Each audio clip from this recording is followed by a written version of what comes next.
పట్టణ కాంగ్రెస్ ఆధ్వర్యంలో ఈరోజు మరి సంగారెడ్డి జిల్లా కలెక్టర్ గారికి ఆర్టీ యాక్ట్లో ఒక వినతిపత్రం ఇవ్వడం జరిగింది.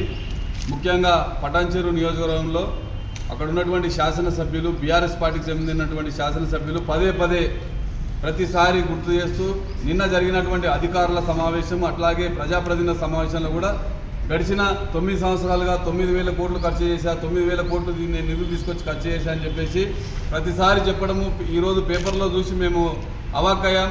9,000 కోట్ల రూపాయలను ఏ విధంగా నిధులు ఈ గతంలో ప్రభుత్వము పనిచేసిన ప్రభుత్వము పటాన్చెరు నియోజకవర్గానికి ఇవ్వడం జరిగింది.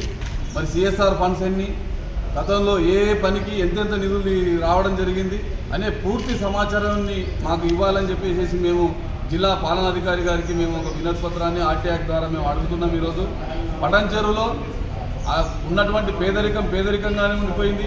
గ్రామాలలో చాలామందికి నిరుపేదలు ఇల్లు కట్టుకోవడానికి ఇల్లుకు స్తోమత లేక గతంలో చేసినటువంటి రాష్ట్ర ప్రభుత్వము ఎక్కడ కూడా సదుపాయాలు కల్పించలేకపోయింది.